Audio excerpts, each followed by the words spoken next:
চট্টগ্রামের সীতাকুণ্ডে BM container ডিপোতে ভয়াবহ বিস্ফোরণে নিহত ফায়ার সার্ভিস কর্মীদের প্রথমবারের মতো প্রদান করা হলো অগ্নিবীরের খেতাব। পাশাপাশি চাকরির ব্যবস্থা করা হয়েছে নিহতদের পরিবারের সদস্যদের। অনুষ্ঠানে ১৩ অগ্নিবীরের পরিবারের পাশে থাকার প্রতিশ্রুতিও জানিয়েছেন ফায়ার সার্ভিস ও সিভিল ডিফেন্স অধিদপ্তরের মহাপরিচালক ব্রিগেডিয়ার জেনারেল মাইনুদ্দিন। বৃহস্পতিবার এক অনুষ্ঠানে তিনি এসব জানান।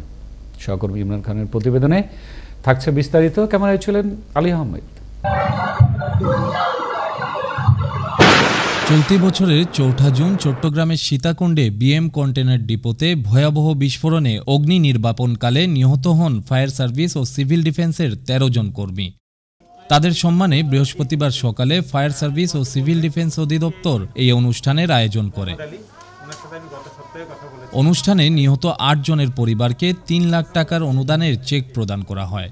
এ সময় নিহতের পরিবারের পক্ষে বক্তব্য দিতে গিয়ে স্বজন হারানোর বেদনা তুলে ধরে সরকারের কাছে সাহায্যের আবেদন জানান নিহতদের স্বজনরা। মাননীয়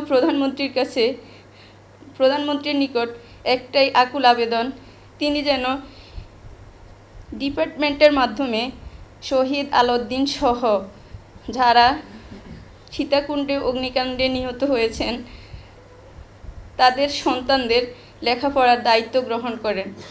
অনুষ্ঠানে ফায়ার সার্ভিসের প্রধান ব্রিগেডিয়ার জেনারেল মাইনুদ্দিন নিহতদের সম্মানে সরকারের নেওয়া বিভিন্ন পদক্ষেপের কথা তুলে ধরে বলেন, সারা বিশ্বে একই সাথে ১৩ জন ফায়ার ফাইটারের মৃত্যু একটি নজিরবিহীন ঘটনা।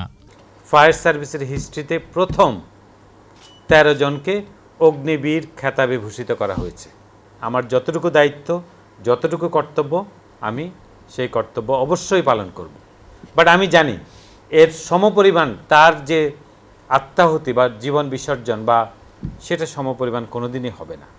ফায়ার সার্ভিস কর্মীরা দেশ ও জনগণের সেবায় সবসময় নিয়োজিত রয়েছে জানিয়ে জনগণের জানমাল রক্ষায় তারা জীবন দিয়ে ইতিহাস গড়েছে বলেও মন্তব্য তার।